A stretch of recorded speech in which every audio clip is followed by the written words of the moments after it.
一寸光阴一寸金，寸金难买寸光阴。汉朝有个诸葛亮，明朝有个刘伯温，河南象州文王墓，山东曲阜圣人坟。也有能写也能算，打下了花花世界锦乾坤。三川六水依然在，怎不见争名夺利那些人？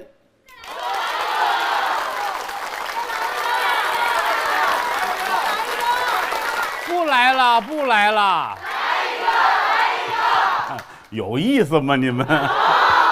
哎呀，再来一个，再来一个哈！这个现在这是每天开场必须要有的是吧？你们这个再来一个，这我想起来，我们当年曲艺界有一个老艺术家唱河南坠子的。河南坠子这个曲种现在好像也不是这么景气，但是过去啊，你说除了河南之外，什么北京啊、天津啊，可盛行了，大批的人喜欢听河南坠子。咱北京有一老艺术家，就是一直在北京唱河南坠子。有一次有一机会，就是回河南去演出了，回家乡高兴。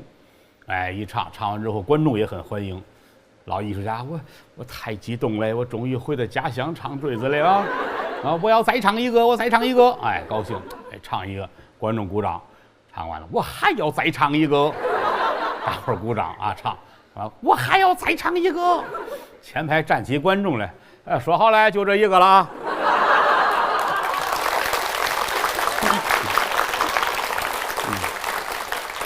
这都真事儿啊，也挺好。其实啊，这行就是跟观众之间咱们过日子，就这么简单。我老说这话，观众要是爱看你怎么都行，观众要说不爱看你好的跟那个天王老子似的，他也接受不了。那个就跟那个天津德云社开张之后，好多演员啊后台跟我聊天，师傅，我很害怕啊，很害怕。这个都说这个天津人特别懂相声啊，这个我们怎么办？我说你就好好演。我说我是天津人，我特别了解这个。就是他们说这个天津观众这特别的专业。我说这话两说着啊，他们说了天津人会听相声。我说你告诉我哪儿人不会听相声？山东人听相声不知道乐呀，福建人听相声听不懂的，对吧？能听得懂新闻的人就听得懂相声。这个自从这普通话一推广了，没有说哪个地儿他听不懂，他听不懂是因为听不懂中国话啊。但是你说天津呢、北京啊，因为它是相声窝子，那个当年半导体收音机下午5点多天天的放相声，所有人吃饭的时候那儿放着相声，就听得多，见得多。为什么说到天津难演呢？它水旱码头，天津你拿过去来说，清朝一灭亡，连皇上都跑那儿去了，一老一少啊，有钱的有势的，下野的总统都在天津住着，通飞机、通轮船、通火车、通马车，水旱码头，眼界又开阔，各国的租界它都有。所以这么一个地域，它产生的这个人，他不闭塞，知道吗？他敢跟你闹。所以说长久以来，我是天津人，我太了解我们老家人了。但他要是觉得你可爱啊，觉得你跟他是朋友，怎么都对。你台上什么叫没板凉调、忘词儿、胡说八道，这是我哥们儿。哎，他爱你，他看你不顺眼，打哪儿来的？呵，撇着辣嘴，你跟他冲艺术家，你腕儿越大，他越轰你。他其实跟懂不懂相声、是不是专业不重要，他就看你是不是很尊重他。这点非常的重要。我说你们就踏踏实实的，好好的卖力气，哪怕说的不好，你卖力气，认真对待，天津人特别喜欢，怎么都行。这跟专业没有关系啊！你这个玩意儿，你说咱们干这个的中国相声界，比如说1万人，咱这1万人里边还有6000人说完观众都不乐呢，凭什么要求人家观众是内行？这个是不讲理的。从专业角度出发，没有懂不懂，就是他胆儿大，他敢轰你，就这么个原因。对不对啊？你看为什么？你看是那个唱戏的啊，民国的时候也是，你什么这大老板，各种这个名旦名声，无论到哪儿去，上烟台啦，上武汉呐，上济南，上哪儿唱戏，为什么到那儿头一站先去拜访一下票房？你细琢磨，它就是心理学啊！我在烟台，我在武汉，天天看报纸，北京出一唱戏的还挺牛啊！我们在票房我也能唱，我也不见得比他次啊！这个他能比我好哪儿去吗？明儿来了，来了之后那都是撇着大嘴，看你能怎么样？哎，上票房来了，进门还挺客气。哎呀，你们这儿都懂京剧啊，你们可是行家啊！我水平不行，你得把姿态降低。这些位一瞧啊，人有见面之情，就这么简单，他一下就不恨你了。明天就买花篮了，到剧场里鼓掌捧你去了，哪怕你唱错了，他也得哈哈哈哈，咱这儿热，人家上火啊，就这么简单。头天来到票房来，跟你们大伙儿一块儿唱两段，晚上跟各位吃个饭，这不就没事了吗？你打北京来，上山东来唱戏来，撇着大嘴的，那看你就恨得很啊！明儿一定是跟你这哄。所以说，干艺术这一行，你先得是个心理学家。你要琢磨不透人，你就没有挣钱的资格，因为就是跟人打交道嘛。所以说，我们这行既简单又复杂，难就难在这儿了。今天的普及课就上到这里，好吗？不能再说了。信着说这还有完？哎，不来了，不来了！快拉倒吧你们啊！再跟你们聊这个，那一会儿三国就耽误了啊！我这个三国一直得连到清末，你知道吗？这哪辈子能说完呢啊？上文书咱们说到，哎，我可佩服你们了，真的。平时你们有工作没有啊？没有。我一猜就是啊。一看你们就常年都涨着票房的那种，好吧，明天我上票房看你们去啊。上文书咱们讲到刘玄德借兵，到公孙瓒这儿借3000兵，好带着这些个兵去徐州。教军长点兵的时候，发现了一员小将。这员小将啊，大伙儿昨天一说的时候，您各位就呜一声，为什么呢？人的名儿树的影儿，其实您也不认识他，啊，但是就发自肺腑的，您觉得，哎呦，老朋友，老朋友。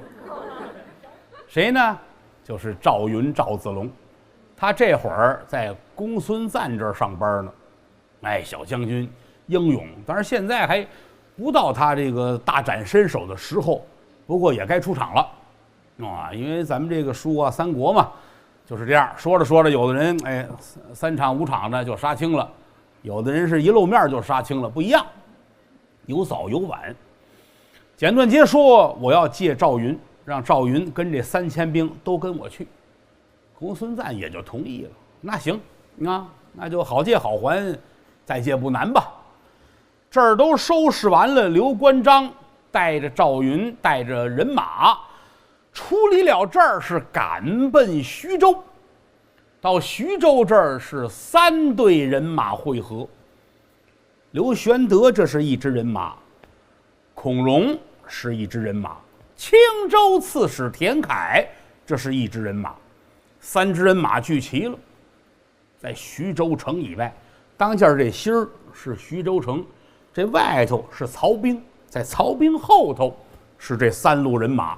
救援的人，3家见面先道辛苦吧，辛苦辛苦您了。对，你看，过去军队有句话吗？见面道辛苦，必定是江湖。说相声的那是，无论山南的海北的啊，这跟天桥街上正演着了，来一位辛苦辛苦，哎，这马上知道同行啊，这是这行的老规矩。3位见面之后，先得寒暄呐，客气客气啊。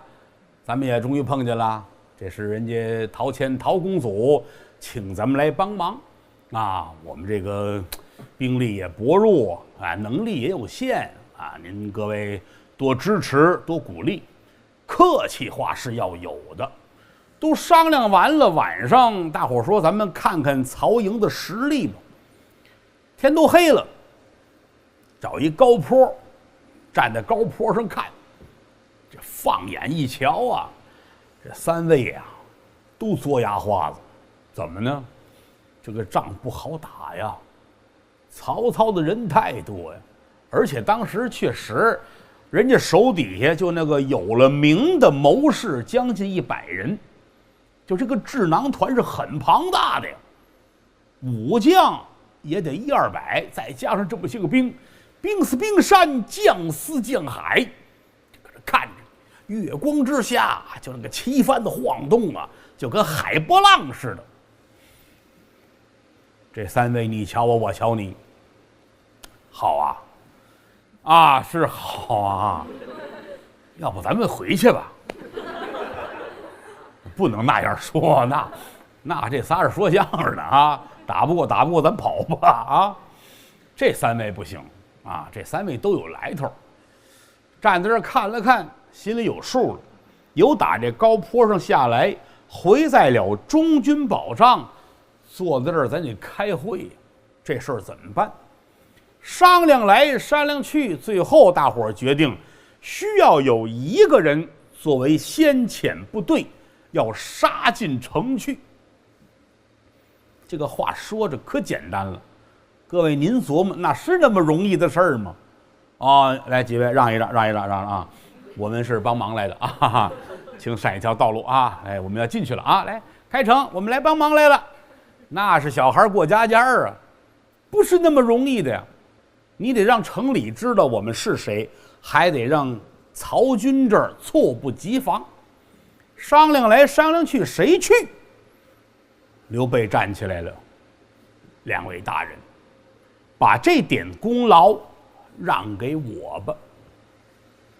会说话呀，您各位啊，您休息，这点功我抢了。那是抢功吗？那不是抢功啊，这是受罪，哪那么容易？那为什么他去呢？就得他去。青州刺史田楷，这个刺史是朝廷派来的，身份在这儿。北海太守孔融，孔圣人20世孙，有深厚的政治背景。人两位都有资格，您不成，是您到后来了，您占了四川了，蜀汉江山啊，在成都那儿今儿个担担面，明天辣火锅的，那是以后啊。现在您还驴肉火烧呢，啊，你刚打保定地区出来不久啊，所以说现在这个必须得你去，对你来说是建功立业的时候。想创业，你就得拔这个头筹，你不去谁去？就得你去。所以说呢，还得把话说得圆全一点。哎呀，两位，把这个功劳就让给我吧。人俩人也得客气客气。哎呀，这个有很大的风险呐。哎，当得效劳，我与两位大人打这个前站。那么说，多少人跟着呢？思来想去，最后决定500人就行。为什么？你的目的是刘备要进徐州城，你得见本家啊，对吧？陶谦、陶公祖写信请我来的，我得进去跟您商量。现如今城里怎么样了？咱们这事儿怎么干？包括到哪一步，您有什么想法？咱们得沟通好了，里应外合，再打曹操。所以说这是必须的，不是带着人去打仗，目的不在于打仗，在于把我送进城。人多了不行啊，你这人一多了，乌泱你一闹腾，曹兵一瞧来事儿了，打吧，叮咣五四的呼到城外头了，全耽误了。500人足矣。那么也有一个保驾的将军呢。话音刚落，张飞过来了。你逢这个事儿，谁也抢不过张三爷，因为什么？那跟刘备真是情同手足，亲哥们一样。说这个事儿必须是俺老张来，别人谁我也不放心啊！你们踏实住了吧，有我在此是料也无妨。这儿商量完了，定的是转天夜里边去。这个人家不能白天，白天呢大太阳地儿，人这些人都跟这儿哈，你带着500人，那就是送死啊！顶多到那跟前还得回来，打扰了各位，草率了啊，草率了。没想到，以为你们午睡呢，没想到啊，不能那样。哎，把所有的军队都安顿好了，就等到了次日晚间，给这500人饱餐战饭，踏踏实实的吃，吃饱了喝足了得干事儿，保不齐就得死人呐，这是很正常的事情啊。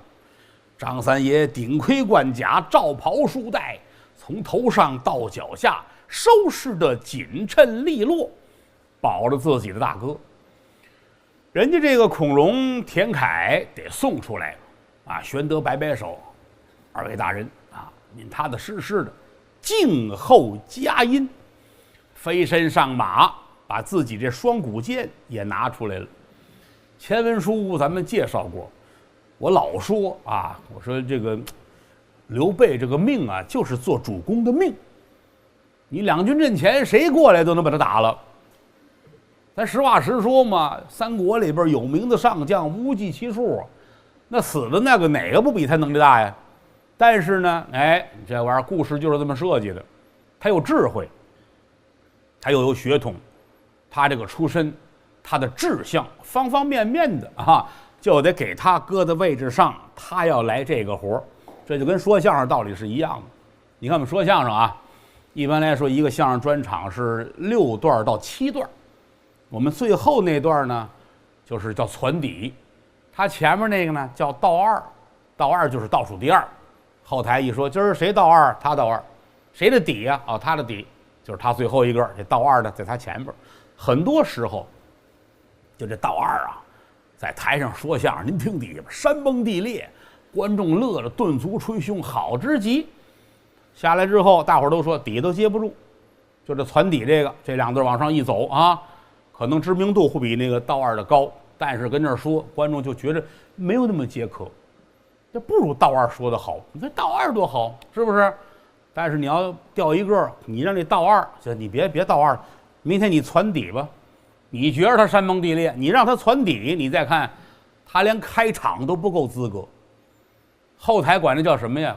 你就是那个命啊，你就是开场的命，你就是腰上。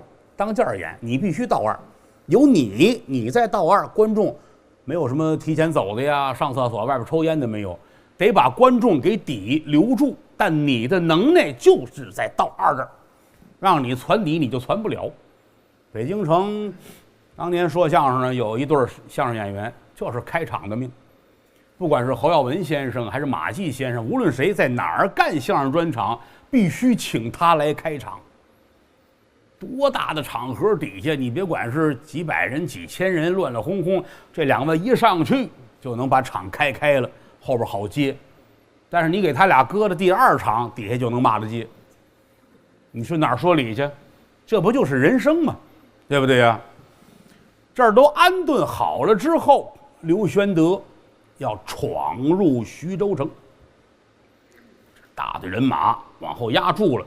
500人跟着张三爷在前边，这个呢其实就是偷袭。这也不能像那种职工之令很正经的两军阵前哈，鸣锣呀、敲鼓啊、吹着笛儿的，乌里哇开始打仗了，没有那个，这就偷偷摸摸的，趁人睡觉啊往前来。那也有人发现呢，那个他不是吃素的，那是部队呀。哟，来人了，呼啦超一下子，曹兵也起来了。张三爷真愣啊，丈八蛇矛啊，嘁哩咔嚓，嘁哩咔嚓，连挑带扎。刘玄德也不含糊啊，拿着双股剑，哎，真的，为什么我说这个刘大爷就天生就是当皇上的命呢？干别的干不了啊！你想人家那丈八蛇矛啊，1丈8，1丈8，你看汉朝时候1丈是2米。1丈8，好家伙，这还了得！我拿这到第2排那儿了吧？是不是？青龙偃月刀不也得那意思吗？哪个抄起来都1丈来长，两军阵前人都离着好几米这么打，他那个玩意儿这么大个儿，对不对？我记得有一期我还给您换算过汉朝铁的那个分量，青龙刀多沉啊？他这双股剑那会儿3斤来沉，啊，你就算3斤一个，俩6斤，你顶多上河边啊给人洗衣裳去，我跟你说，可不就是个棒槌的命吗？对不对啊？所以说也就落一个给自个儿壮胆儿啊。500人保护着，张三爷在前边，就这一路就奔着城门杀过去了。到前边他不能没有大将啊，没有大将白玉被葱了啊。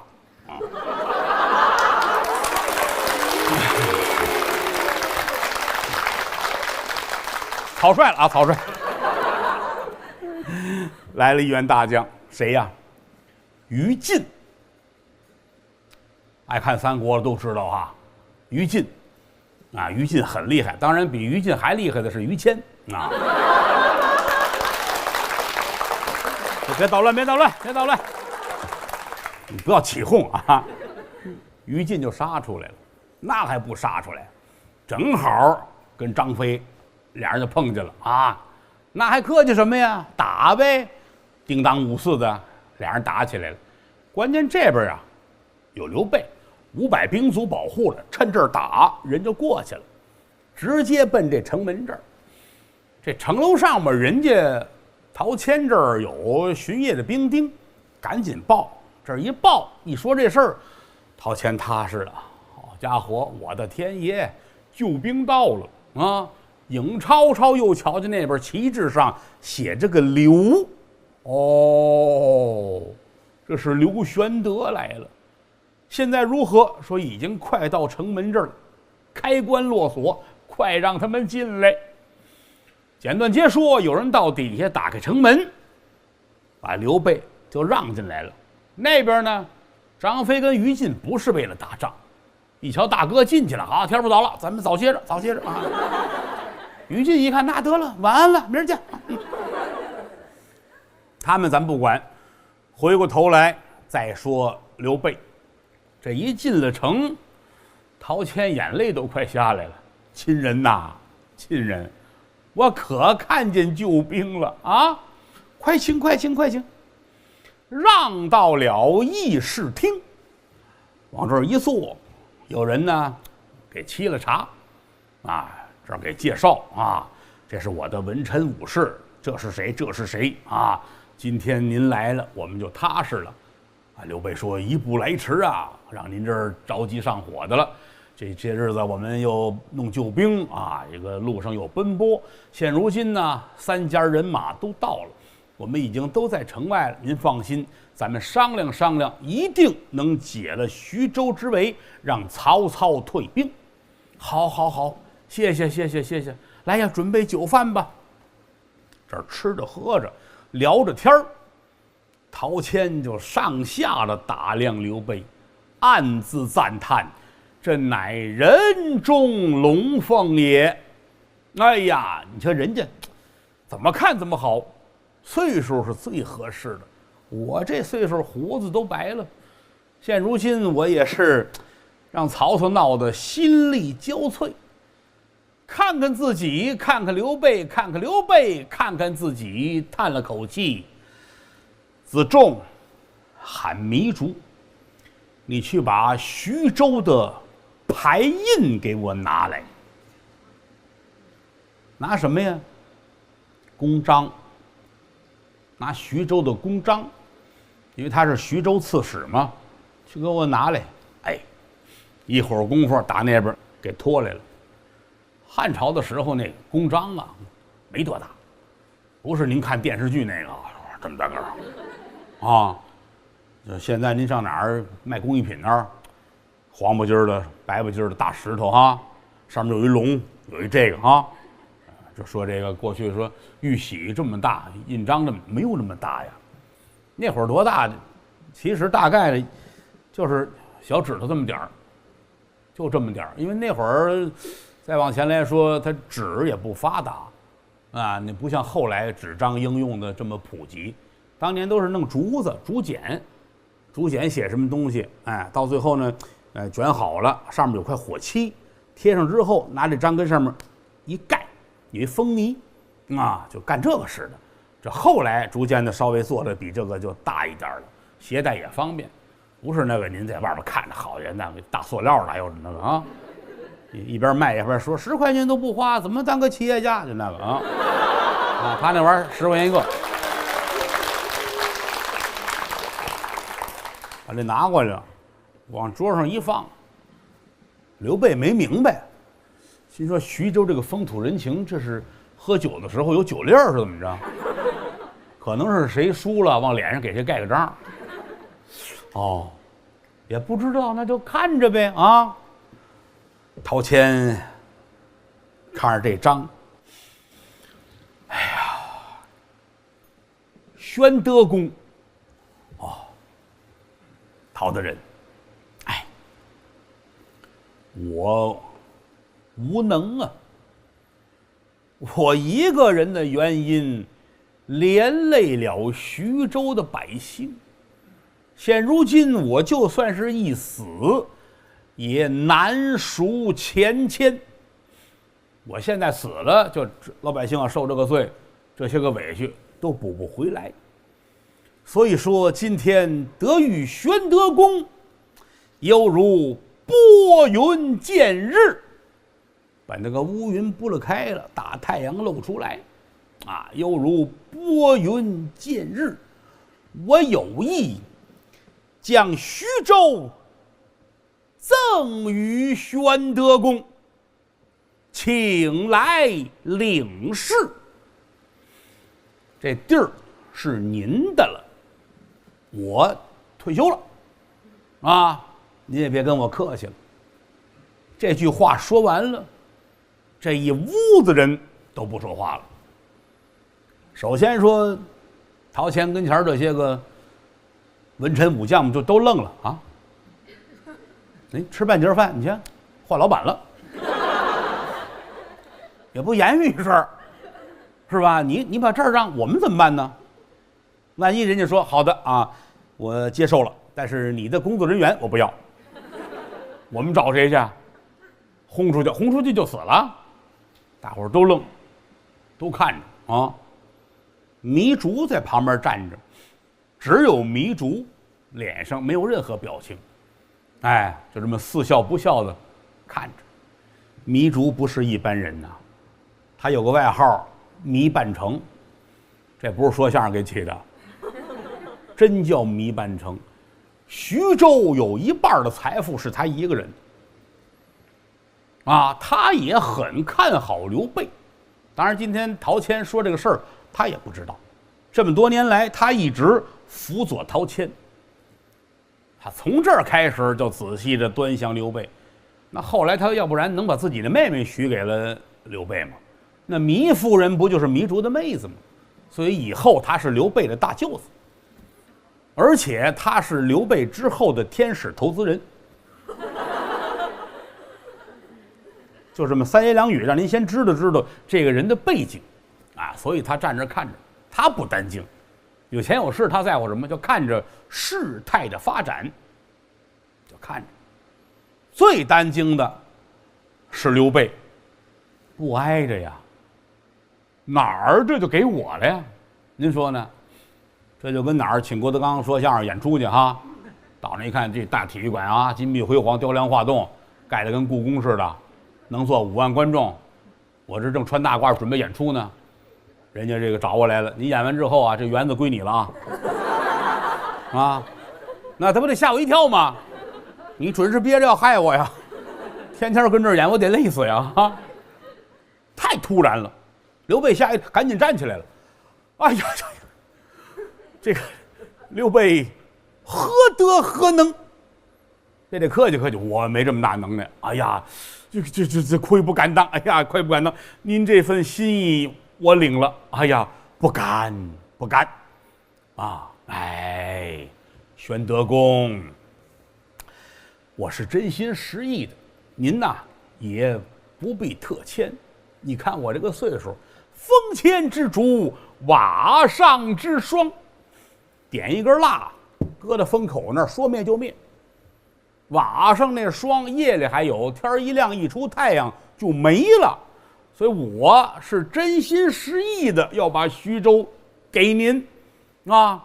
你可千千万万不要再推脱了。刘备这摆手，哎呀，刘备此番前来，纯粹是因为大义二字。您要是怀疑我有吞并徐州之心，我对天明誓，皇天不佑。我就是给您帮忙来的，你是不是想多了？你认为我来是憋着拿这块地儿？您要那样的话，我起誓，啊，我起誓，我要是有这歹心，老天爷看我不顺眼就得办了我啊！哎呀呀呀呀呀，宣德公此话严重了。你来看啊，这是徐州的大印，公章，这是合同章、财务章，我的人名章。我的小名张，我的小名叫陶阳。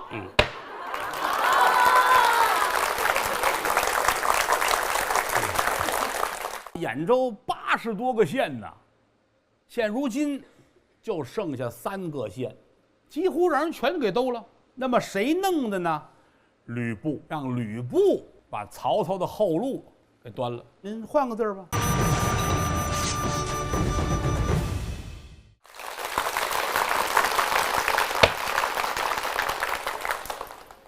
闲来没事儿，下南壕。新坟到笔旧坟高，新坟埋着糖油饼儿，旧坟埋着油炸糕。香油果子来吊孝，哭了声丈夫枣切糕。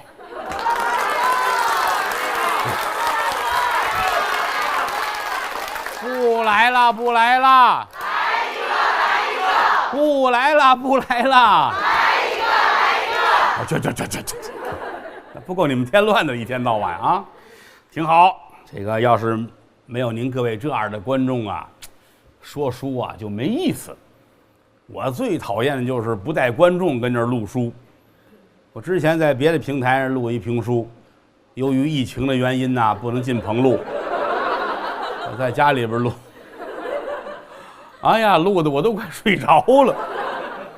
所以说我想来想去，这个玩意儿还是得面对观众，跟大伙儿在一块儿，你有来言，我有去语，这是多大的乐趣，这是啊！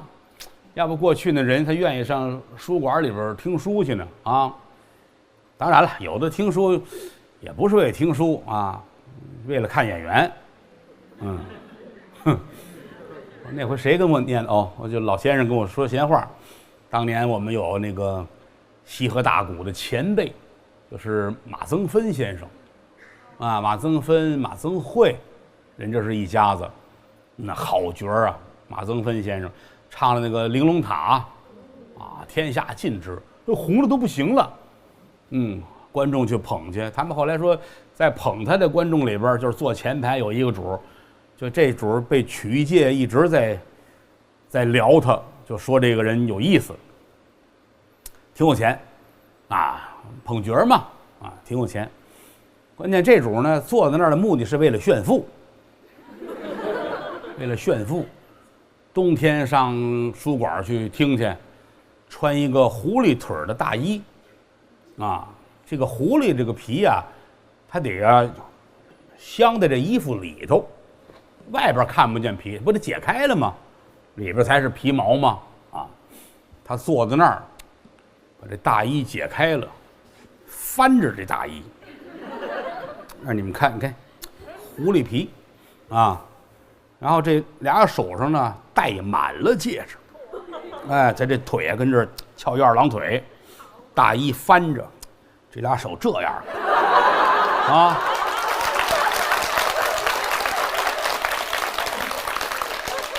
亮他这10个大戒指，这还不算，还得呲着牙乐。因为还一嘴大金牙呢，对。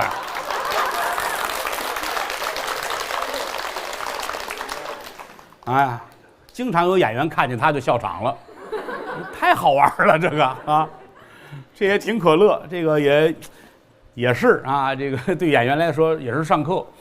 90年代我在北京那个琉璃厂那茶馆那说书的时候也是，不一样的观众，各式各样的观众啊，我印象很深。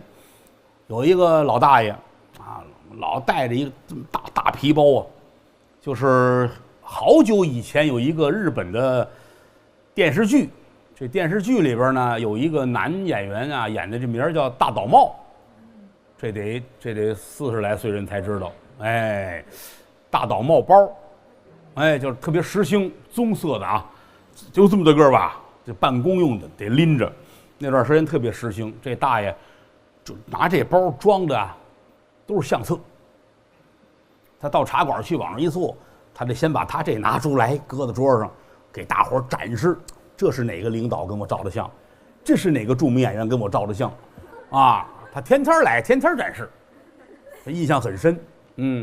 我其实你看我演了这么多地儿哈，2万人一场的体育馆我也演过，1万5的体育馆我也演过，10万人的体育场我也演过，我最爱的就是这40人的茶馆，因为它太好玩了，真接地气。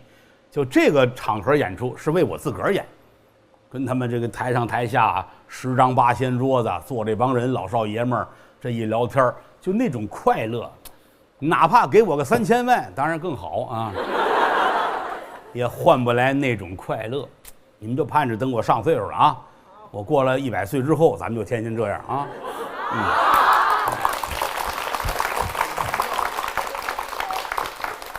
上文书咱们说到哪儿了？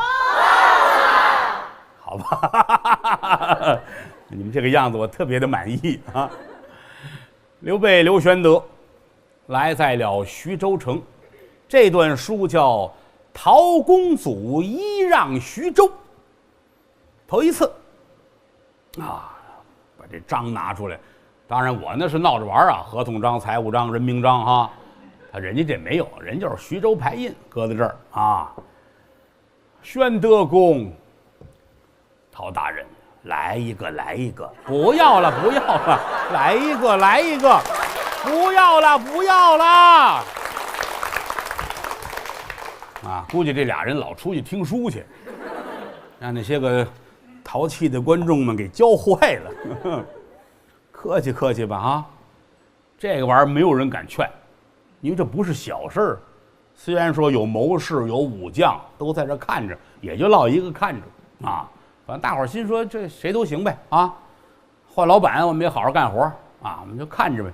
俩人这头客气，糜竺说话了：“二位，再客气，曹操就进来了。咱先说说怎么办吧。”哦，对，当务之急是怎样退曹兵。玄德说：“您把这先收起来，好不好？搁在这儿省得丢了。”有人就把这徐州牌印就收起来了。坐在这儿就得聊下一步。当务之急就是曹兵困城，怎么办？这是最要紧的。酒席宴前，刘备说呀：“我认为得先礼后兵。”我得先给曹操写一封信，说说其中的利害关系。如果他不同意，咱们再动武。陶谦说：“好。”我一直认为这俩人在这个地儿是喝多了，真的。第一，陶谦写信请求救兵，头一封信是给孔融啊，孔融也是这么说的呀。曹操没得罪我，贸然进兵不合适，我得写一封信。他如果不同意呢，我再打他。这信呢，让曹操给撕了。而且来说，就在等待的过程当中，黄巾军就把北海就围了呀。孔融就吃过这个亏，这不才求得刘备去解他的围吗？这是其一。其二来说，人家曹操来不光是为了报仇啊，当然报仇是一个最大的借口。全家100多口被杀了，我报仇，就这个说到天边去，人家讲得出理啊。又何况他来，他是为了争地，他是为了抢夺。两军阵前，人家是抢地盘来的。你跟人客气客气，别打了，回去吧。你谁呀？对吧？你是来帮忙的呀。您这你说皇上说他都不听啊，他能听你的吗？所以说刘备这个呀，这话就不如不说啊。我觉得得写封信，劝劝他消消气儿。那个大爷呢，对，你打哪儿看出来对的？你怎么就认为这封信能管用？俩人还挺高兴，好，这样咱们就讲文明懂礼貌了。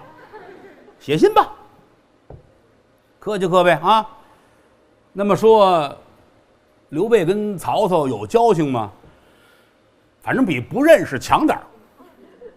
18家诸侯讨董卓的时候，大伙儿聚在一块儿见过，一块儿吃过饭，啊，也就是撸串的交情。说咱们过点什么没有交情，还写呗，那就是吧。啊，这好长时间咱们没有见面了，身体都好吧？吃得好，睡得好，是不是啊？别上火，多吃水果。我让孔融给你送点梨啊。这回这事儿呢，不愿陶谦，你把死了啊！是有一坏蛋叫张凯啊，别赖人家，你消消火，你回去吧。原文我就不念了啊，咱不费那个劲了。大概意思是这么个意思。写完了，哎呀，看看您看看，陶大爷瞧，好，陶大爷这会儿怎么都对，啊，只要不是我一人死这儿就成。行，没问题，送去吧。把信送去了。曹操坐在中军宝帐，有人拿过信来，曹操这血差点啐在上头。什么玩意儿啊？谁什么备？连名都没记住。这刘备，咱们见过吗？见过哈，耳朵挺大到这儿啊。如来佛呀，不是那个。啊，刘玄德哦，刘玄德呀，这赶紧吧，赶紧，别让他跑了啊！这陶谦倒不要紧的，先弄刘备吧啊！我用你写信恶心我，这很生气。按照曹操的意思，这会儿就想把送信的信使杀了，这就是豁出去了。老规矩嘛，两国交锋还不斩来使呢。这是封建社会，这是最基本的一种礼仪也好，规矩也好，没有说要斩来使的，斩来使那就豁出去了，啊，不打算跟你们再讲任何的条件了，啊，杀！旁边有人拦着，谁呀？郭嘉，郭奉孝。郭嘉是一个了不起的谋士，是曹操最信任的人。可以说，在郭嘉有限的30来年生命当中，他说的话，曹操没有反驳过，什么都是对的。只要是郭嘉出面，这事儿一定听。当然了，曹操这个人呐，他挺好玩，他有一点小心眼儿啊，他这个凡事他愿意问你。无论是跟哪个谋士，他这人也多，智囊团上百人了，这有事儿，老张你说说吧。老刘该你了，孙胖子这事儿怎么办？他挨个问一遍，他问完了之后心里有数了，但是他最后决定，用老赵这主意了哈。老赵你这主意出的不错，后边这句准是我早就想到了，因为曹操不肯让人。哎呦，这我怎么没想到呢？呵，你这真棒！永远没有，无论谁的主意，他决定采纳之后，下一话就是跟我想的一样。这是曹操的特点啊，所以他愿意听一听郭嘉说的。郭嘉说：“您别着急啊，此事不可莽撞啊，咱们呢。”休养2天，让城中大意麻痹，到时候咱再出兵，徐州指日可待。说你别着急，犯得上吗？啊，一封信给您气成那样啊！我也是那么想的。刚才急赤白脸可不是他啊！不着急啊，不着急，就把这信呢搁在这儿了，还提笔给刘备回了封信。什么意思呢？哎呦，好久没看见你了，今儿看见你的信，我太开心了，都挺好的吧？好，好，好啊，行，我听你的劝，我准备撤兵了。这不就骗人吗？就是让你疏忽大意。你踏实住了吧，你们归置归置吧，我们也准备回去了。这信交给这来使，啊，让他吃饱喝足了，再给发一大红包，再回去吧。这儿就回去了。信使刚走，探马刘星就来了。这儿进来之后，四脖子汗流。送信，送什么信？出事儿了。什么事儿？兖州丢了。可能您未必能明白这个概念。兖州是曹操的地盘，他是从兖州带着兵出来打徐州，他把徐州围住了，家丢了，就这么简单。啊，兖州80多个县呢，现如今就剩下3个县，几乎让人全给兜了。那么谁弄的呢？吕布，让吕布把曹操的后路给端了。吕布呢，前文书您还记得，长安城乱了，吕布不就跑了吗？跑出来之后得找地儿去呀。他先投奔的这人呐，叫袁术，到袁术这儿来了。袁术说这不行，为什么呢？说这主啊，人性有问题，杀了很多的父亲啊，好几个呀，这都让他弄死了。听说后来他还憋着要拜王允当干爹，让王允做他的第4个父亲，结果这个王四爹也死掉了啊。咱们能要他吗？大伙儿一商量，别，这人品性有问题，别要。这个说的对。三国里边，吕布是1等1的人才，你不管是模样啊、长相啊，还是能力呀、胯下马、掌中方天画戟，都是这份儿。虎牢关3英战吕布，那个关二爷能耐次吗？张飞多了能耐，还加上刘备那双股剑，对吧？你哥仨打一个，你都没打赢，你就知道吕布多厉害了。但是这个人的政治格局太小了，有勇无谋。为什么他后来落成那样呢？完全是由于自身的能力问题。所以到袁术这儿，袁术，没有啊，宿舍都满了啊，没有地方安排你的吃和住啊，档案也转不过来，不要，您换个地儿吧。他倒也听劝，就奔袁绍那儿去了。袁绍跟袁术是哥们儿，到袁绍那儿，袁绍要他，好，啊，正缺人了，你来跟我打架去。袁绍有一仇人叫张燕，燕字的燕，也有的说叫张燕啊，反正这俩字儿。你汉朝到现在，谁知那个字儿他当时他妈给起小名怎么起的，是吧？反正有这么一主，那是袁绍的死对头。吕布来了，你跟我去，咱整他去。啊，我去，跟你去。刚来呀，那不得卖拍吗？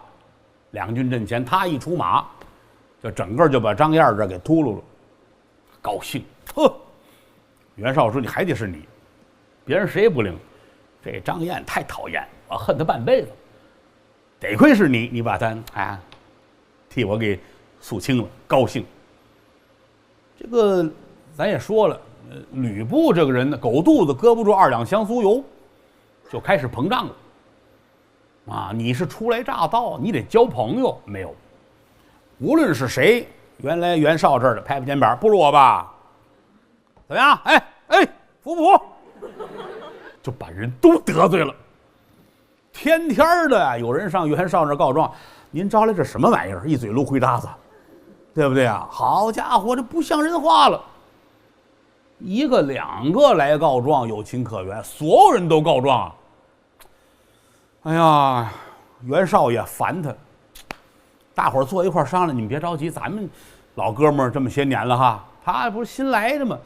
你们能忍吗？大伙儿说忍不了啊！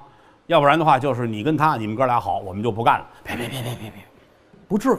那你那个那咱弄死他吧，好吧？人家大伙儿聚在一块儿，准备弄死他，啊！但这个玩意儿保不齐就有走漏消息的。这个当时如果说想弄死他，必须当时就得去把他弄死了，放1天就能走漏消息，因为人这个东西它很难讲，你不知道谁出于什么目的、什么角度就把这风就能泄出去。吕布就听说了，哦，这是要憋着弄我啊！主动找袁绍来了，我不干了，我走。你去哪儿啊？我上洛阳。哦，可以可以，哪天走啊？我明儿走吧。哦，好好好。哎呀，这个我们这庙小，留不住活神仙啊！那以后就高官得坐，骏马得骑，鹏程万里吧。我说点客气话呗。啊，行嘞，那个大排宴宴吧，欢送吕文侯。跟大伙儿说他要走，大伙儿说走也不行，走了以后他落到哪儿都是咱的仇人呢，走也不行，走也得把他弄死。好，那打发人去吧。安排了30个甲士，说是半夜里边进他那屋把他弄死。打头帮黑就听他那屋里边弹唱歌舞，哦，可能是啊，叫了点美女来呀，有个欢送的仪式啊，等着吧，等他唱完了、跳完了、喝完了，半夜咱们进去再杀他。一直等到3更天，大伙儿拿着兵刃到他这屋来，一进门没人了。他跑了，这怎么办呢？袁绍说：“那你们追吧，反正已经撕破脸了。”这些人呼噜呼噜后边追，还真追上了。追到半路上，看见吕布了。吕布手里面拿着这个方天画戟，就这一回头，大伙儿看看，一路好走。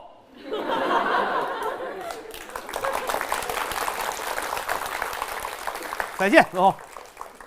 再来信呢啊，来信。就说吕布这个人的威慑力，就打这儿就出来了。出来之后，他得找地儿去呀。想起来了，自个儿有个老乡，是并州的老乡，啊，那年头叫并州。按现在来说呢，他是并州下边有一个地儿，就算是包头地区。吕布是包头的人，啊，他有这么一个老乡，叫张扬，投奔张扬。张扬不错，快来快来！哎呦，太好了啊！哥们儿一场，又是老乡，打小啊一块儿咱们长大的啊，一块儿玩起来了，挺好。你在我这边，我保护你。哎，正说着呢，来喜事儿了，有人把吕布的家眷送来了。吕布从长安跑的时候啊，媳妇儿啊、妾呀、家里这些人呢，都留在长安了。他有个媳妇儿，媳妇儿姓严，严格的严，严氏，还有个妾，就是貂蝉。那俩人跑的时候太急，没来及带，还家里这些人吧，一大家子人都留在那儿了。万幸有一个朋友，这朋友姓庞，叫庞叔。庞叔哎，跟吕布不错，一瞧他跑了，把这家眷就接出来了，他给照顾着，就一直听着在哪儿了。今天听到消息了，说吕布现在投奔张扬了，就打发人把这家眷连人带车就送到这儿来了。哎呀呵，吕布高兴坏了，你看看这玩意儿，阖家团聚都在这儿了。但是呢，这庞叔在京城让人杀了，李傕、郭汜勃然大怒，我们天下逮吕布逮不着呢，眼皮底下你竟然替吕布看守家眷，可恼啊可恨，就把这庞叔就给杀了。这一下就知道了吕布是在张扬这儿。李傕、郭汜给张扬写了封信啊，说听说他在你那儿了，别客气啊，你就把他弄死吧，好不好？张扬呢，确实是念在哥们儿兄弟老乡这个交情上，还特意说你看看李傕、郭汜来信了，让你死拉死拉地啊。这个俩人交情很好啊，吕布还给他出主意，你要杀你别在这儿杀我，你在这儿杀我，你带着脑袋上城里去，不会有太大的奖赏。你让他们弄个车呀，给我送那儿去。你送一活的来，你那官还能大。从侧面也只能说明这哥俩的交情，俩人互相替对方想。张扬说：“那不行，我不能这么干。好，真把你送去呢，你死在那儿，你这一大家子人，那还了得？你这一堆媳妇儿我可养不了啊。就拖这个事儿，拖来拖去，天下好多事儿其实就是通过这个时间来解决的。拖到之后呢，李傕郭汜啊不恨吕布了。你是这个玩意儿啊，这就是一个时间的问题啊。那会儿一宠性子弄死就弄死了啊，这会儿要不这人还行啊，算了吧，算了吧，还封吕布一个官儿啊。你这上哪儿去当个官儿去吧？之前呢都拉倒了，没事了啊。之前天下呀画影图形还逮吕布呢，都撤回来吧，都撤回来吧。那不算了啊，不算了啊。啊，这个玩意儿它跟过家家也没有什么区别啊。但是吕布跟张扬说：“我不能再连累你，我在你这一天对你来说都是个隐患，我走吧。”张扬说：“你在这不，我带着家眷我走啊，我找一个不要紧的地儿，咱有事儿咱们哥们随时说。”就这样，他就带着家眷离开了张扬，又投奔了张邈。到张邈这儿，张邈呢有一弟弟叫张超。哎呀，好啊，有吕布来，咱们一块儿太棒了吧？他说：“咱们现在短一个谋士啊，这吕布很厉害，咱是谋臣差着。”这张超跟他哥哥说了：“我给您推荐一人吧，我这儿有一大哥一直闲着没事干了，他来给咱出主意，准行。这人叫陈宫，就是捉放曹那陈公台。前些日子不是上曹营去跟曹操讲道理讲情，让曹操给催出去了吗？哎，出来之后拐弯抹角，他老人家到这儿了。这个三国难就难在这儿，拐弯抹角，谁接谁，谁挨谁，他就跟铁链似的，得给人说清楚了，并不是说两军阵前刀来枪往，给人说30分钟，那都是骗人的。那都好说，那个拿起来搁隋唐也行，搁在梁山也行，搁哪儿都行。但唯独这个就是三国，他骗不了人。这样的话呢，陈宫、吕布，大伙儿算是兵合一处，将打一家了。陈宫聪明啊，这个陈宫的聪明跟谁有一拼呢？跟郭嘉有一拼，几乎两个人划等号。唯一的区别是性格。你有这么一个事儿，你这一说完了，郭嘉是你话落音儿，他就告诉你了，这事儿得这么办啊。郭嘉是张嘴就能接上下茬来。陈宫呢，他需要略一沉吟。你事儿说完了，陈宫这事儿得这么着，这是他跟郭嘉唯一的区别，但是出的主意是一样的。咱们就需要用最简单的方法让大家了解这个人物的性格。那么几个人坐在一块儿一开会，吕布说：“接下来要如何呢？”陈宫说：“曹孟德带着大兵攻打徐州、兖州空虚，咱们取兖州。他家没人呐，咱上他们家抄家去吧。”啊，制定了一个严格的作战计划。吕布有能耐呀，那是人中吕布，马中赤兔，能耐没得说，再加上有陈宫的计策。好，到了兖州就大获成功啊！80多个县，你想啊，就给剩下仨，几乎都是他的了。便敲金灯响，齐唱凯歌还。张邈很高兴，太棒啊！说打完之后啊，这样咱把地儿分一分啊。吕文侯，您就驻扎在濮阳，您跟那儿待着，咱们随时看着曹营的动态。挺好。是因为这个原因，吕布现在是在濮阳。到濮阳这儿挺高兴啊，为什么呢？第一，有了自己的地儿；第二，有了谋士陈宫，而且通过接触发现这个人太高了，他说的都是我想不到的。那么说吕布能想到什么？吕布想到的就是他这媳妇儿，他没别的事儿，每天就是跟谁一说，你看我厉害不厉害？我有3宝啊，头上是束发紫金冠，掌中方天画戟，胯下赤兔马，有我这3宝，走遍天下，纵横9州。你无论跟他说什么，他全这出。我有三宝，啊，得亏他是没去过印度啊，天天狂的不行了。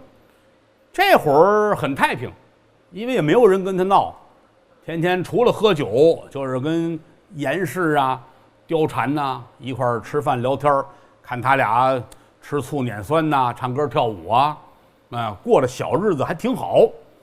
陈公倒是每天给他讲，说您不能掉以轻心，暂时的胜利不代表着什么，我们要提防着曹孟德回来，并且要把咱们这儿守住了。您不能说有了濮阳你就踏实了。哎呀，你放心，我有三宝，又来了啊！头上书法清官，掌中方天画戟，胯下赤兔马。有你的主意，有陈宫之计，再加上我温侯之勇，所向披靡呀！啊，是，温侯这个话是如此，您还是要小心眼。我有什么可小心的，对不对？这地方是咱们的，很太平啊，对不对？挺好，我愿意在这儿住着。咱们这儿叫什么来着？咱们这叫濮阳哦。濮阳有什么好玩的？濮阳后边有一个南乐县好玩。南乐县有什么好玩的？南乐县有个说相声叫岳云鹏啊。